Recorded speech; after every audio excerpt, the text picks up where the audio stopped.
Hello students, today we are going to learn about the outbreak of the revolution. कैसे revolution का outbreak हुआ, कैसे ये start हुआ. लास्ट क्लास में हमने पढ़ा था कैसे फ्रेंच जो पीपल थे अपने आप को सर्वाइव करने के लिए स्ट्रगल कर रहे थे, किस तरह से मिडिल क्लास एमर्ज हुई थी जो कि एक नया टर्म था उस टाइम पे, और किस तरीके से इस मिडिल क्लास ने जो प्रिविलेज क्लासेस थी यानी कि क्लर्गी और नोबिलिटी उनके प्रिविलेजेस को एंड करने की कोशिश की गई. तो रेवोल्यूशन आउटब्रेक होने का कारण, एज एवरीवन नो कि रेवोल्यूशन आउटब्रेक होने का सबसे बड़ा कारण था ब्रेड की प्राइस बढ़ना और टैक्स इंक्रीज होना. हम पहले ही प्रीवियस सेक्शन में पढ़ चुके हैं कि टैक्स इंक्रीज होने के कारण क्या थे, क्यों टैक्स इंक्रीज किया गया था. ना जो ओल्ड फ्रेंच रेजिम थी वहाँ पे जो मोनार्क था वो कोई भी फैसला अपने आप नहीं ले सकता था.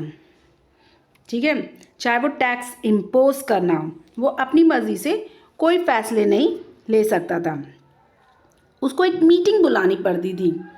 कौन सी मीटिंग होती थी? ये स्टेट मीटिंग होती थी जहाँ पे तीनों स्टेट्स इकट्ठे होते थे. ये एक प्रपोजल बनाते थे और उसको पास करते थे. उसके बाद ये जो प्रपोजल है ये अपने वजूद में आता था. ये जो स्टेट थे उसको स्टेट जनरल कहा जाता था जहाँ पे तीनों स्टेट्स इकट्ठे होते थे. What are the those three states? Clergy state, state 1 clergy, state 2 nobility and state 3 is common people state. ठीक है, नाउ ये स्टेट जहाँ पे मीटिंग करते थे उनको ओवरऑल स्टेट जनरल कहा जाता था. ये स्टेट जनरल एक पॉलिटिकल बॉडी होती थी जहाँ पे तीनों स्टेट्स के रिप्रेजेंटेटिव अपना whatever the verdicts are वो देते थे. तो यहाँ पे जो मोनार्क था, you know what is monarch? Monarch राजा लोगों को कहा जाता है जब उनके वंशज यानी उनके वंशज जब उनकी जगह पे गद्दी लेते हैं तो उनको मोनार्क कहा जाता है. राजा रजवाड़े लोगों को मोनार्क कहा जाता है. तो ये तीनों स्टेट फैसले लेते थे और फिर जो फैसला होता था वो राजा को सुना दिया जाता था. ना ये जो स्टेट जनरल की जो मीटिंग थी वो लास्ट टाइम 1614 को हुई थी. बट उसके बाद 5 मई 1789 को लुइस ने दोबारा स्टेट जनरल की मीटिंग बुलाई. कौन सा प्रपोजल पास करने के लिए? जो लुइस था वो न्यू टैक्सेस का प्रपोजल पास करवाना चाहता था. और ये जो मीटिंग थी ये वर्साइल के रिप्रेजेंटेंट हॉल में हुई थी जहाँ पे तीनों स्टेट्स के जो डेलीगेट्स थे, डेलीगेट्स वो होते जो रिप्रेजेंट करते हैं स्टेट्स को, वो इकट्ठे हुए. जो फर्स्ट एंड सेकंड स्टेट के जो रिप्रेजेंटेटिव थे वो 300 थे. दोनों स्टेट्स में 300 ईच रिप्रेजेंटेटिव थे, यानी कि फर्स्ट क्लर्गी स्टेट के 300 रिप्रेजेंटेटिव थे, सेकंड नोबिलिटी स्टेट्स के 300 रिप्रेजेंटेटिव थे. उसके बाद जो बाकी रिप्रेजेंटेटिव थे यानी जो 600 रिप्रेजेंटेटिव थे वो थर्ड स्टेट के थे. यहाँ पे फर्स्ट एंड सेकंड रिप्रेजेंटेटिव जो थे वो आमने सामने बैठते थे, फ्रंट रो में एक दूसरे को फेस करके बैठते थे. बट जो कॉमन स्टेट यानी कि थर्ड स्टेट की जो 600 रिप्रेजेंटेटिव होते थे वो सबसे पीछे खड़े होते थे. और ये जो थर्ड स्टेट थी वो ओवरऑल लोगों को रिप्रेजेंट करती थी. बट यहाँ पे जो स्टेट जनरल में जो लोग आते थे वो ज़्यादातर प्रॉस्परस और एजुकेटेड मेंबर होते थे. और यही prosperous and educated member third state को रिप्रेजेंट करते थे. और जो पेसेंट्स, आर्टिशियंस, वुमेन्स जो होते थे उनको असेंबली में घुसने की किसी तरीके की इजाज़त नहीं होती थी. तो अब ये अपना दुखड़ा ग्रेवियंस कहाँ जाए, तो ये क्या करते थे, ये जो पेसेंट्स, आर्टिशियन और जो वुमेन्स होते थे ये अपने ग्रेवियंस, ये अपनी डिमांड्स इन्होंने 400 लेटर्स लिख डाले, 40,000 लेटर्स लिख डाले और ये 40,000 लेटर्स उन रिप्रेजेंटेटिव को दे दिए. अब ये जो रिप्रेजेंटेटिव थे वो इन 40,000 लेटर्स को लेकर स्टेट जनरल में जाके पहुंच गए ना। जब वोटिंग हुई स्टेट जनरल में, वैसे जब स्टेट जनरल में जब पास्ट में वोटिंग होती थी तो जो 3 स्टेट थे, इन तीनों स्टेट की एक एक अपनी वोटिंग होती थी, यानी कि तीनों स्टेट में 300 रिप्रेजेंटेटिव 600 रिप्रेजेंटेटिव ज़रूर होते थे, लेकिन हर स्टेट एक ही वोट डाल सकता था। ये पास्ट में था। और लुईस 16 ने इसी प्रैक्टिस को कंटिन्यू, इसी वोटिंग प्रैक्टिस को कंटिन्यू कर रखा। बट नाउ अब जो मेंबर्स थे थर्ड स्टेट के, उनको ये वोटिंग सही नहीं लगी, ठीक है, क्योंकि अब थर्ड स्टेट्स के जो मेंबर्स थे वो बहुत ज़्यादा थे और बट उनके पास एक ही वोट था। अब नॉर्मली जनरली देखा जाए, अगर थर्ड स्टेट्स के प्रिविलेज को एंड करना चाहते हैं तो वो एक वोट से नहीं कर पाएंगे, क्योंकि जो प्रिविलेज पार्टीज थी यहाँ पे वो first state and second state थी। तो अब ये एक वोट से कैसे इस प्रिविलेज को ख़त्म कर देंगे।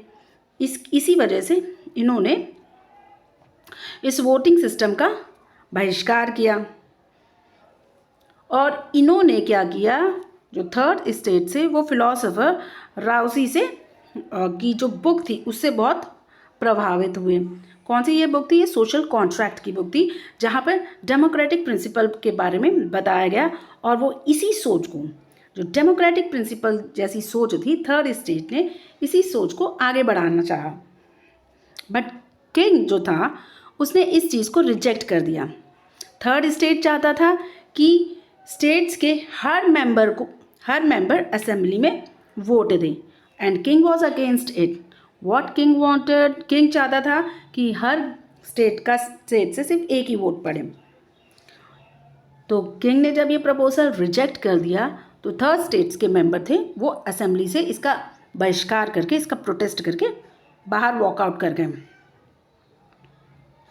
अब ना जो थर्ड स्टेट के लोग थे वो अपने आप को पूरे फ्रेंच नेशन का स्पोक पर्सन समझने लगे। उनको ये लगने लगा कि जो हमारा व्यू है, जो हमारी सोच है, वो हमारे अकेले की सोच नहीं, ये पूरे फ्रेंच नेशन की सोच है। और जो फर्स्ट और सेकंड स्टेट हैं वो अगर देखा जाए तो जनसंख्या में बहुत कम थे, राइट ना। अब यहाँ पे मोस्ट ऑफ द जो पीपल थे वो कहाँ से आते थे? वो कॉमन स्टेट से आते थे। और इसलिए थर्ड के जो रिप्रेजेंटेटिव थे, जो वेल एजुकेटेड और जो प्रॉस्पेरस थे, उन्होंने सोचा कि हमको होल फ्रेंच को रिप्रेजेंट करने की ज़रूरत है।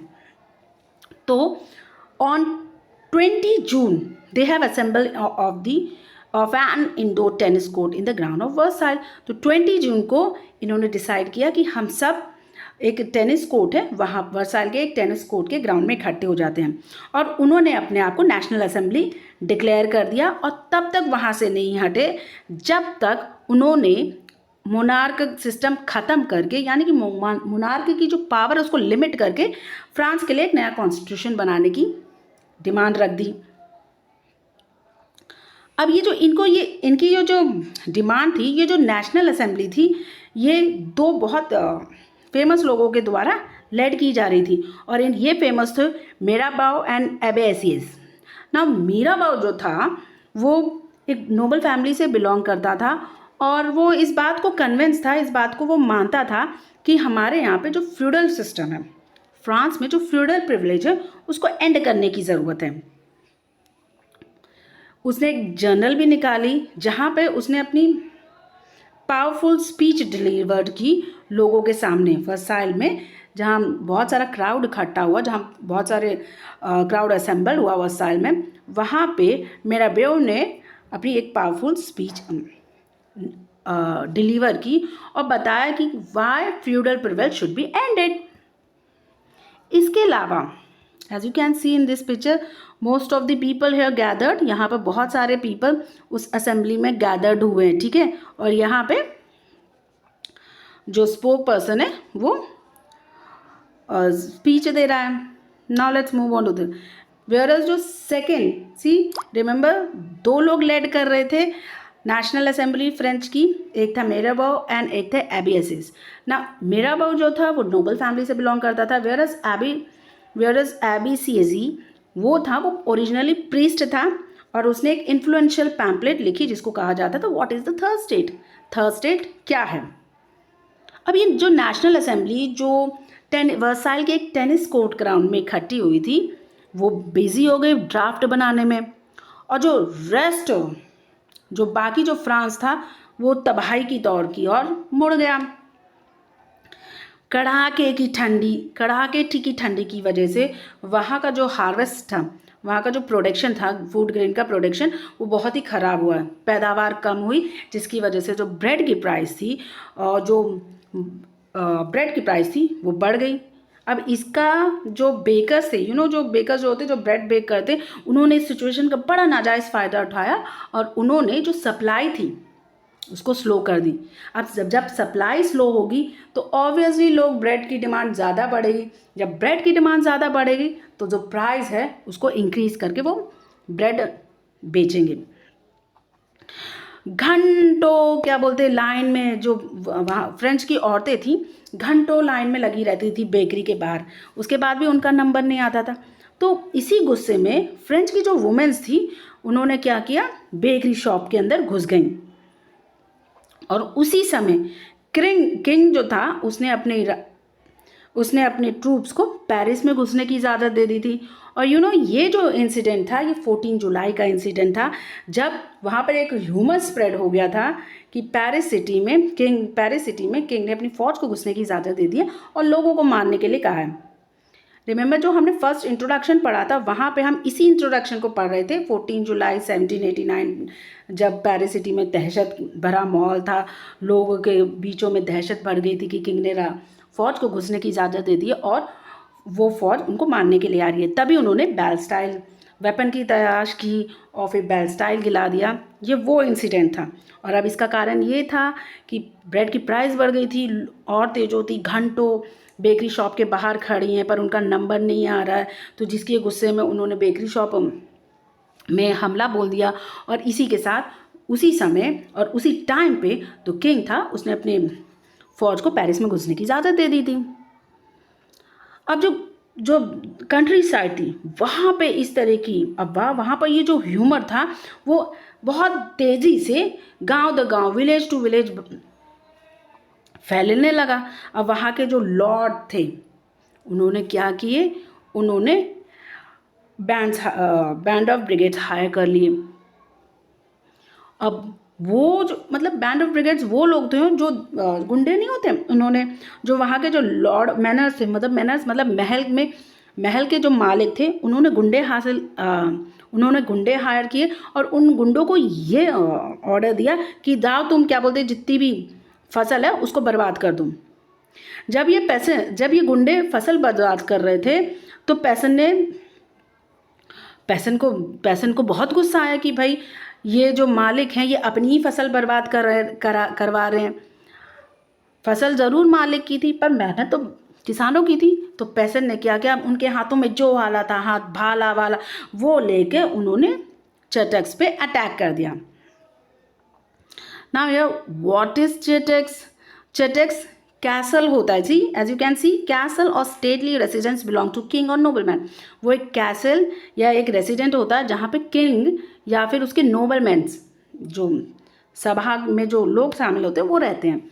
ठीक है, अब उन्होंने चेटेक्स पे अटैक किया, महल पे अटैक किया और वहाँ से भारी मात्रा में ग्रेन को लूट लिया। और उसके बाद जो डॉक्यूमेंट्स थे, किस तरीके के डॉक्यूमेंट्स थे, जो गिरवी धरने वाले डॉक्यूमेंट्स नहीं होते, जैसे ज़मींदार को अपनी ज़मीन गिरवी रखना या फिर ड्यू होना कि भाई इतना पैसा हम ज़मींदार को देना है, उन सबको उन्होंने जला दिया।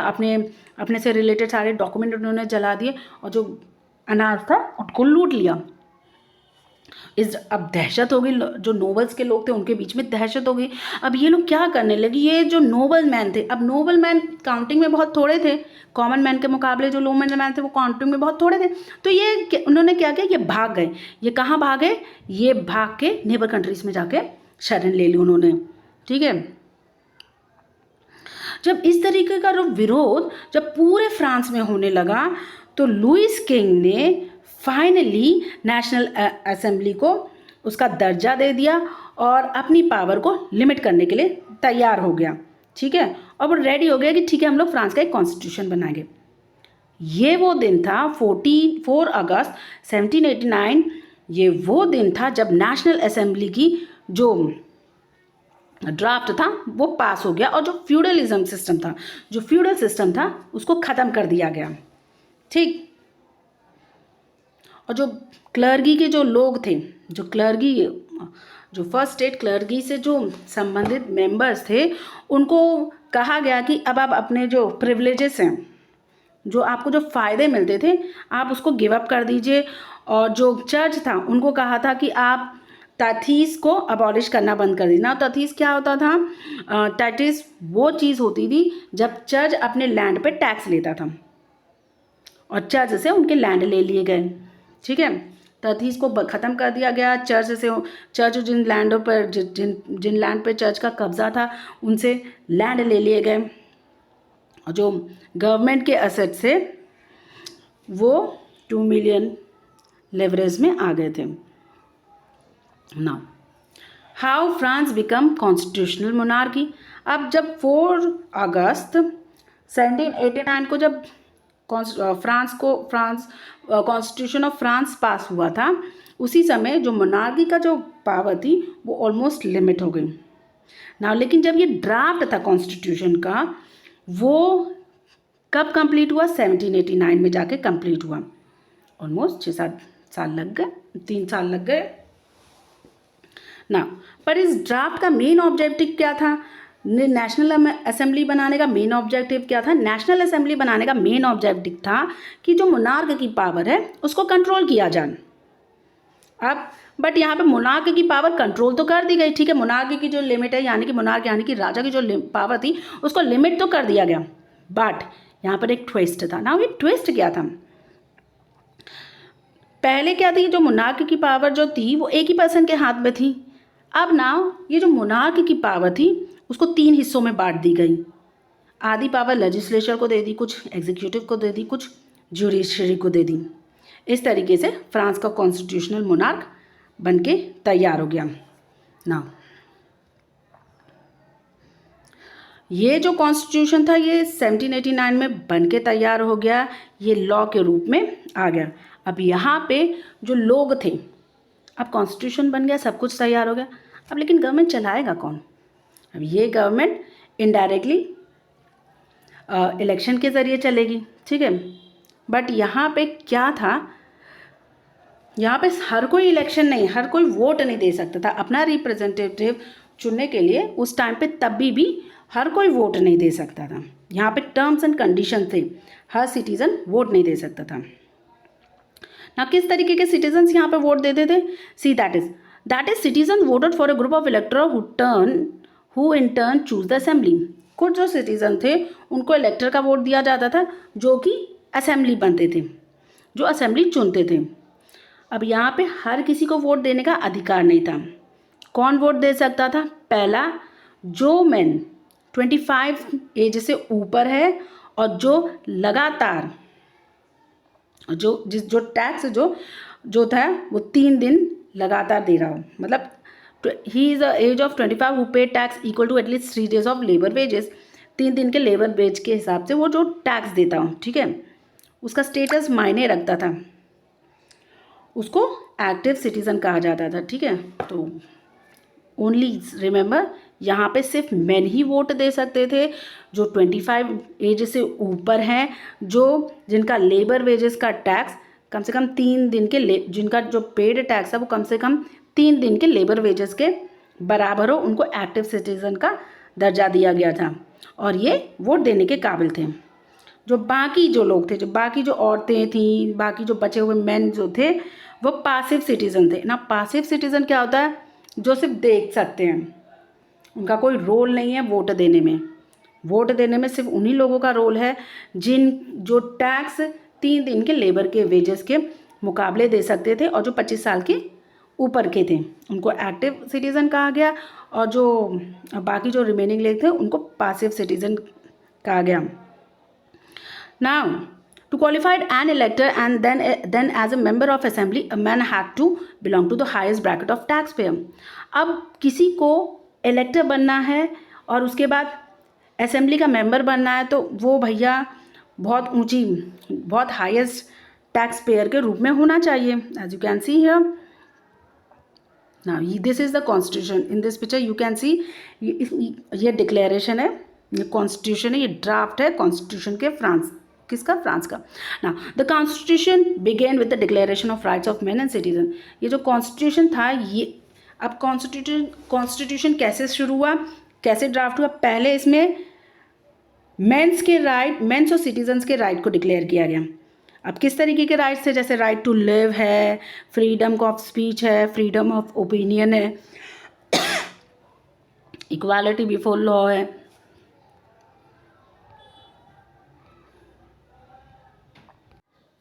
इक्वालिटी ऑफ लॉ है, बिफोर लॉ है, और कुछ नेचुरल राइट्स होते हैं जैसे राइट सांस लेने की राइट, और भी बहुत सारे नेचुरल राइट्स थे. ये हर किसी को जन्म से ये राइट्स होते हैं, और ये जो राइट्स थे ये किसी से लिए नहीं जा सकते थे. अब जो नेचुरल राइट्स थे इनको प्रोटेक्ट करने की जिम्मेदारी किसकी थी, ड्यूटी किसकी थी? ये स्टेट्स की थी. यहीं पर हम इसको बंद करते हैं. Here we end this class today. See you in my next class.